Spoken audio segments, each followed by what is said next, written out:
शिवाय ओम नमः शिवाय। हर हर भोले नमः शिवाय ओम नमः शिवाय ओम नमः शिवाय। हर हर भोले नमः शिवाय। कालेश्वराय शिव कालेश्वराय। हर हर बोले नमः शिवाय। कालेश्वराय शिव कालेश्वराय। हर हर बोले नमः शिवाय ओम नमः शिवाय ओम नमः शिवाय। आप श्री कालेश्वर महादेव मठ एवं शिव योग आश्रम में पधार चुके हैं। यह मठ गांव कलेसर, जिला यमुनानगर, हरियाणा में यमुना जी के तट पर स्थित है। यह एक अति प्राचीन शिवालय है जहां अनेकों महात्माओं ने तपस्या करके इसे दिव्य ऊर्जा से ओतप्रोत किया है। ऐसी ऊर्जा जिसका अनुभव आज भी भक्तों को होता है। यह एक ऐसा अद्भुत स्थान है जहां मन और शरीर दोनों के दोषों की चिकित्सा होती है। इस मंदिर के महात्म्य के बारे में यहाँ के स्वामी शांतानंद जी महाराज कहते हैं। ये स्थान इतना दिव्य है, लगभग ये पांडवों के समय से पहले से यहाँ जो है मूर्तियां रखी हुई हैं भगवान महादेव।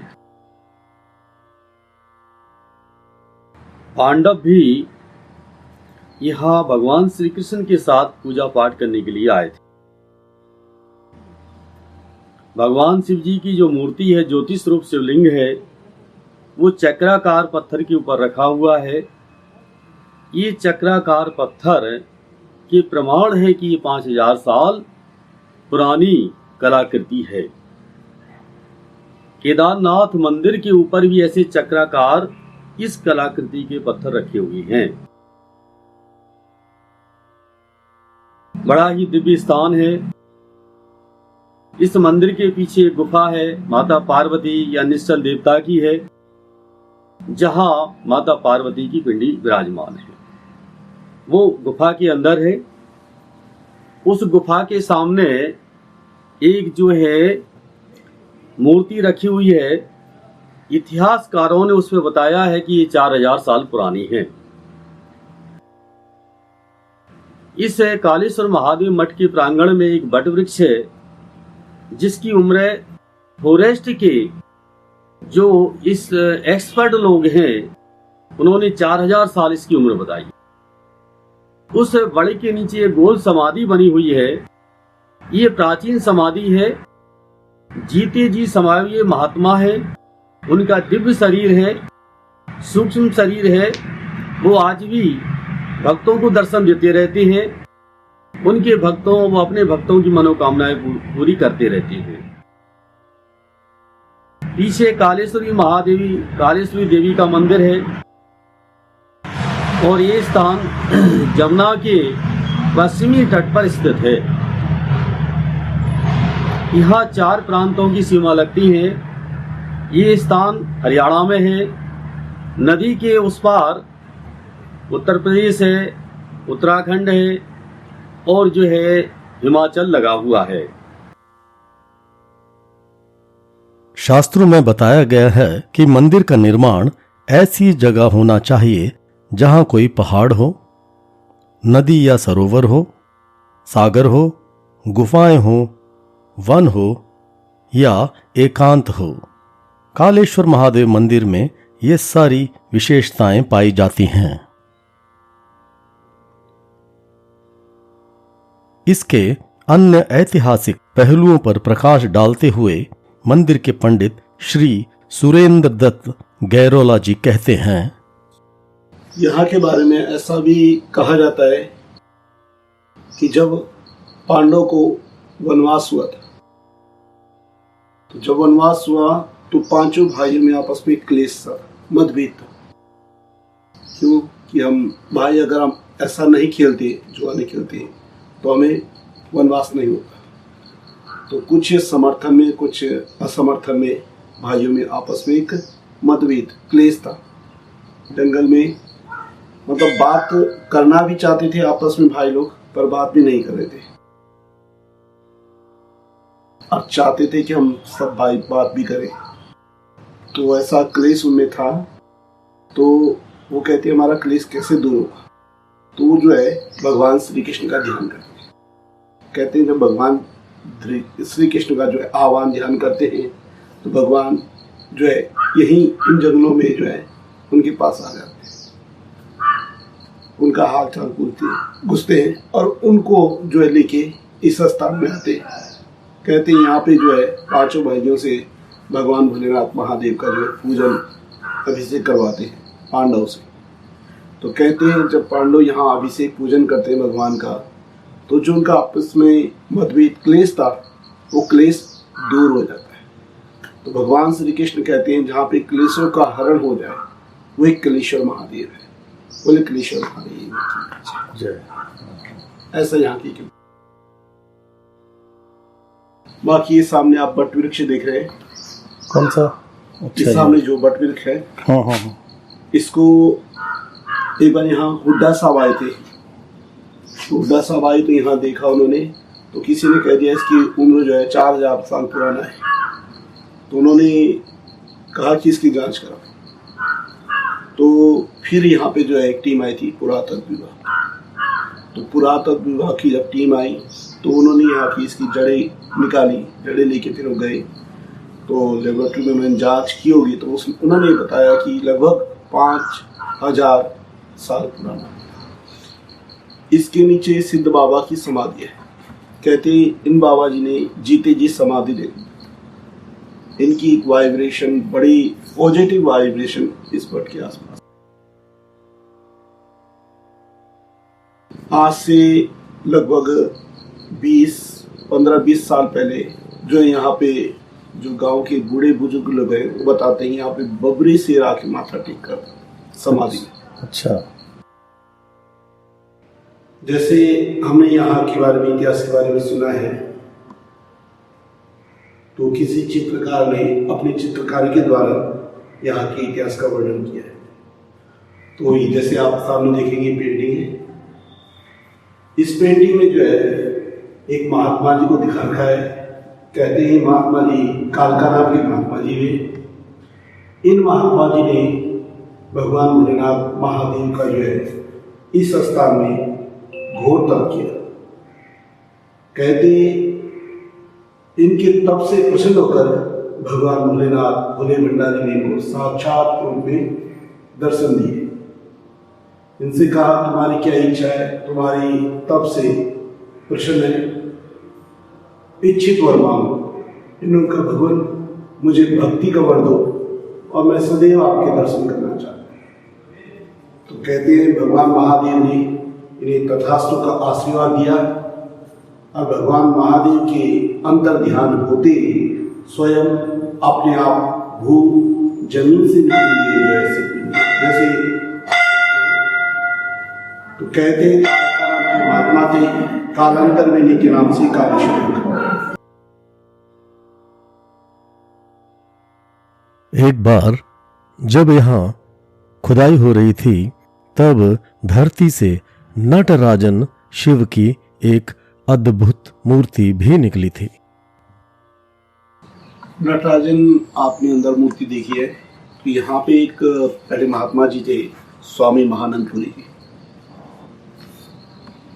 तो कहते हैं उनको जो है भगवान महादेव की प्रेरणा हुई और जब यहाँ पे जब उन्होंने उनको स्वप्न में ऐसा दिखाया कि जो नटराजन मूर्ति है ये बहुत प्राचीन मूर्ति है। तो कहते हैं उनको ऐसा आभास हुआ कि महादेव ने उनसे कहा कि ये जो मूर्ति है बहुत पुरानी, मतलब आपके पांडव काल से भी पुरानी मूर्ति है नटराज भगवान की। कहते इसमें जो है कई ऋषि महात्माओं ने यहाँ पे जो है तप किया है, और ये जो है नटराज मूर्ति जो है जमीन से निकली है, जमीन से खुदाई हुई थी, तो खुदाई के दौरान ये मूर्ति यहाँ से पाई गई थी। तो महानंद जी ने जब इसको अपने पास रखा हुआ था तो तब उनको आभास हुआ कि जो है मेरा स्थान जो है वहाँ पे मेरे को स्थान दो, और ऐसा उन्हें स्वप्न में आभास हुआ कि ये मूर्ति जो है बहुत पुरानी, मतलब पांडवों से भी आगे की है। यहाँ पर वट, पीपल और आंवला के पेड़ एक साथ हैं। इन्हें त्रिवेणी कहते हैं और इन्हें बहुत ही दिव्य माना जाता है। बट में ऐसा बताते हैं कि भगवान भोलेनाथ महादेव का वास होता है। पीपल में बताते हैं भगवान ब्रह्मदेव का वास होता है, और आंवले में नारायण भगवान का वास होता है। तो ब्रह्म, विष्णु, महेश तीनों का मतलब संयोग बहुत ही एक अच्छी एनर्जी व्यक्तियों को देता है। जो श्रद्धा भाव से वहाँ पे नमन करता है, उसकी परिक्रमा करता है, तो उसके श्रद्धा भाव से अगर परिक्रमा करते उसके मनोभाव पूर्ण करते हैं, ऐसा उसका। कितने पुराने होंगे इसका भी कुछ जांच इसकी जांच हुई? कुछ कहा नहीं जा सकता, क्योंकि जब से देख रहे हैं ऐसे ही देख रहे हैं। अच्छा। और जो यहाँ के बूढ़े बुजुर्ग हैं वो कहते हैं हम छोटे छोटे आते तो हम भी ऐसे ही देख रहे हैं, तो इसका कुछ कह नहीं सकते हमारा। तो पुरातत्व वालों ने इसकी जांच नहीं की, पर यह है कि बहुत पुराना है।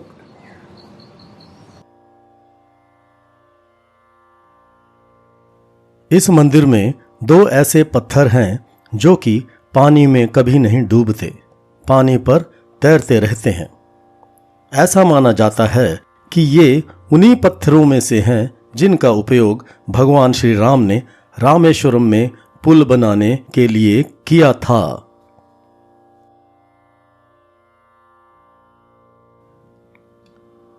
श्री कालेश्वर महादेव मठ में साधक शिव पार्वती के दर्शन के लिए तो आते ही हैं, परंतु हजारों लोग शिवामृत प्राप्त करने के लिए भी आते हैं। सैकड़ों मुनियों के ज्ञान से बना शिवामृत एक चमत्कारी औषधि है जिसके द्वारा अनेक रोग दूर होते हैं। स्वामी शांतानंद जी प्रतिदिन सुबह 8 बजे से शाम के 6 बजे तक रोग पीड़ितों से स्वयं मिलते हैं और उन्हें उचित उपचार बताते हैं। तो ऐसा ये दिव्य स्थान है।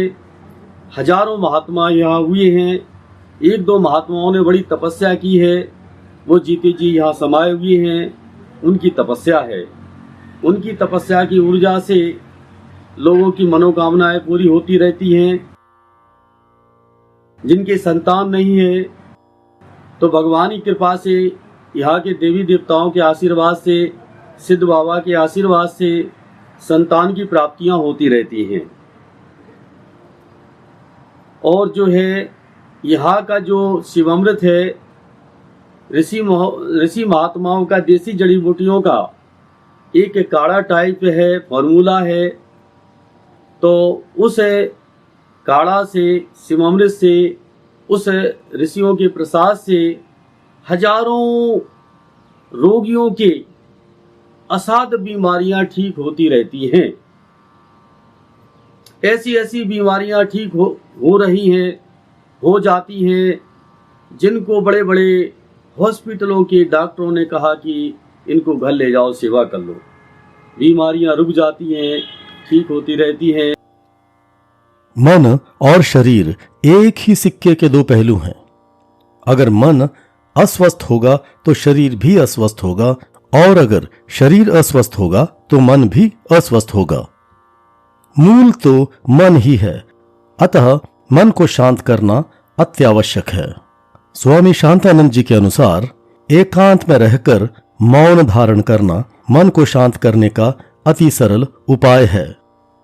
आदि शंकराचार्य जी ने लिखा है कि साधना करने के लिए विवेक चूड़ामणि में लिखा है कि एकांत में वास करना चाहिए। एकांत में वास करने से और गीता में भी आया है अल्प लघभाषी, कम बोलो, अल्प भोजन लो, और लघभाषी विभक्त से भी इंद्रियों पर संयम करे, एकांत में रहे। तो देखिए, मौन अपने आप होता है। मौन का मतलब ये होता है कि जैसे हम बेड पर सोने के लिए जाते हैं, निद्रा आती है।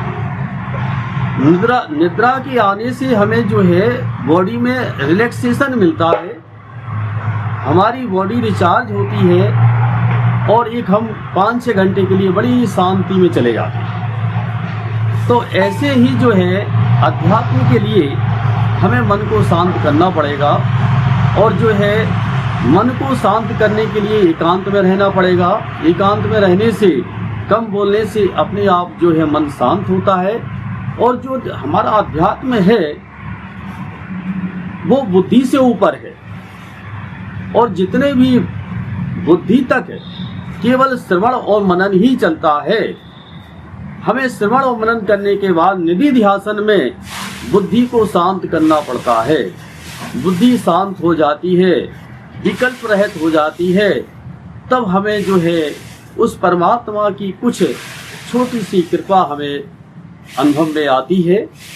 और जैसे जैसे हम अनंत समय तक उस कृपा के लिए मेहनत से, जिज्ञासा से हम साधना करते हैं, और जो है वेदांत की जो प्रक्रिया है उसको जो है फॉलो करते हैं, षड साधन है, 6 प्रकार के साधन है, उनको जो हम फॉलो करते हैं, तो हमें परमात्मा की कृपा, जो हमारे वेदों में लिखा है, शास्त्रों में लिखा है, जितने दुनिया के अध्यात्म तत्ववेताओं ने जो लिखा है, वो चीज का हमें अनुभव होना शुरू हो जाता है। तो हम इतना ही कहेंगे कि मौन करने के जैसे उस परमात्मा की कृपा, उस तत्व को जानने के लिए एकांत में अपने मन को कम बोलें, और जहाँ तक हो सके मन को जो है एकाग्र करें, और एकाग्र करके उस तत्व का अनुभव प्राप्त करें। हरिओम। मन के एकाग्र होते ही अहंकार नष्ट हो जाता है, और हम अपने छोटेपन को त्याग कर उस परम शक्ति से एक हो जाते हैं। कुछ न होकर हम सब कुछ हो जाते हैं। ओम नमः शिवाय, ओम नमः शिवाय, हर हर भोले नमः शिवाय, नमः शिवाय, नमः शिवाय, हर हर भोले नमः शिवाय। कालेश्वराय शिव कालेश्वराय, हर हर बोले नमः शिवाय। कालेश्वराय शिव कालेश्वराय,